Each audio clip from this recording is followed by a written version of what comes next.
Di sebuah desa kecil yang terletak di kaki gunung, hiduplah seorang wanita bernama Maria. Dia dikenal sebagai wanita yang penuh iman dan selalu mengandalkan Tuhan dalam setiap langkah hidupnya. Namun, suatu hari, hidupnya berubah drastis ketika suaminya tiba-tiba meninggal dalam sebuah kecelakaan. Maria merasa dunianya runtuh. Dia tidak hanya kehilangan orang yang paling dia cintai, tetapi juga satu-satunya sumber penghasilan keluarga. Maria yang tadinya ceria dan penuh semangat, mulai merasa putus asa. Dia harus mengurus 2 anak kecilnya sendirian, tanpa pekerjaan yang tetap. Setiap hari dia berdoa dengan air mata, meminta Tuhan menunjukkan jalan.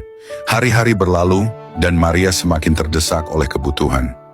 Uang tabungannya habis, dan dia mulai menjual barang-barang rumah tangga untuk memenuhi kebutuhan sehari-hari. Tetangga-tetangganya sering datang dan memberinya dukungan moral, tetapi tidak ada yang bisa membantu secara finansial. Pada suatu malam ketika Maria hampir menyerah, dia membuka Alkitab dan membaca Mazmur 46 ayat 2-3. Allah itu bagi kita tempat perlindungan dan kekuatan, sebagai penolong dalam kesesakan sangat terbukti. Sebab itu kita tidak akan takut, sekalipun bumi berubah, sekalipun gunung-gunung goncang di dalam laut. Ayat itu seakan berbicara langsung kepada hatinya. Maria menyadari bahwa meskipun situasinya tampak mustahil, Tuhan masih berdaulat atas segalanya. Dengan kekuatan baru dari firman Tuhan, Maria memutuskan untuk berusaha lebih keras dan mencari pekerjaan apapun yang bisa dia lakukan.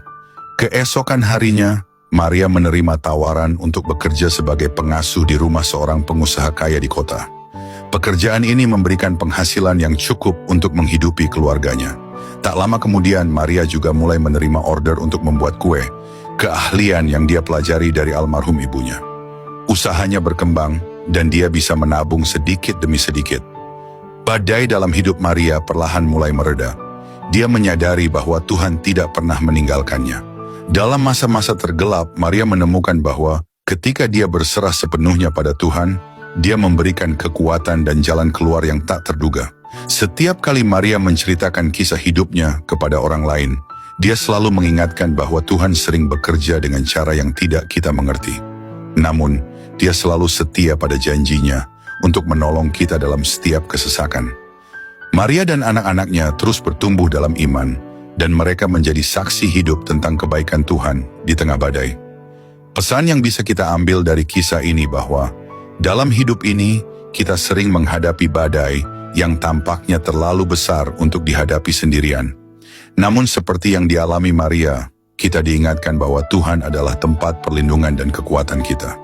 Meskipun kita mungkin merasa terpuruk, Tuhan tidak pernah meninggalkan kita. Dalam setiap kesulitan, Dia ada di sana, siap menolong dan memulihkan kita dengan cara yang tak terduga. Percayalah kepadanya, karena dalam setiap badai, ada janji Tuhan yang menanti untuk menguatkan kita dan memberi kita harapan baru. Tuhan Yesus memberkati.